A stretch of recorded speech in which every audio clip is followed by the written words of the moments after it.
Anthony here from My Cigar Pack. We are in quintessentially, it's the house of Lfd, right? This is what it is. This is the brand, right? Home of the Hero. Oh my God, when I think of Lfd, right, I think of beauty, power, but elegance, right?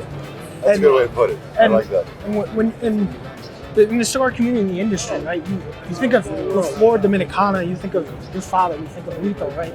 Anything he touches, to me, is pure gold, right? And he is your father, like I said, right? He planted you, right? You are a product of your father. You said Ligero, for better right? or for worse. Ligero's at the top, right? The top, priming the top leaf. You are a tall man.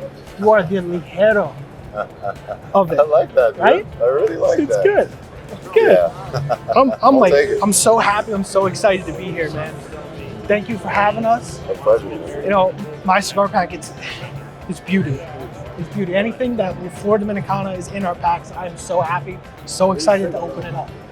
So let's talk about the Ligero family. Let's talk about you, man. All right, let's do it. So what is your first experience with tobacco? It could be your first smoking experience, first time you took a cigar and you lit it up, or the first time, you touched a piece of tobacco.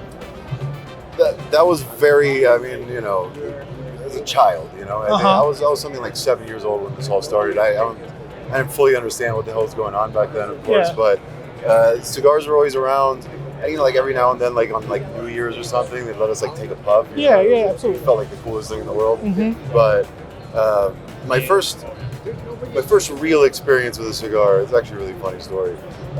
So I was in high school. I was on summer vacation. I went to go visit the factory and spent a couple weeks with Pops there. See what he's doing. And we're there one morning at his desk in the office. He was having his coffee, lights up a cigar, and he says, "You know what? You're gonna learn how to smoke your first cigar. It's time to be a man today." And so he passed me a cigar unbanded, which turned out it was a prototype for the LG. Right? Okay. If you're not familiar with LG, really strong cigar, powerful cigar. But so he passed it to me, cut it, light it up, and start puffing on it. And I don't know what the hell I'm doing, right? So he starts to guide me.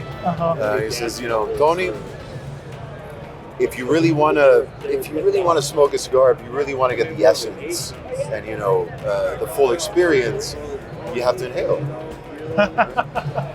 Which it seemed strange. It seemed wrong. But what do I know? He knows. And you have the man telling you, right? Exactly. So I inhale it, right? And then I proceed to spend like the next 5 minutes on my knees in front of the toilet, puking my entire life out. That's great. And the whole time I could hear him laughing at me from his desk, So once I'm done, I walk back and I'm like, "You motherfucker, man.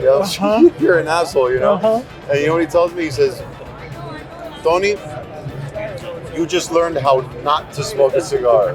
And I'll never forget that. What's up, bro? Todo bien? All good, bro. All good. Todo bien, man. Todo bien. So that's funny. So the Candela, talk about green, right? He turned you green.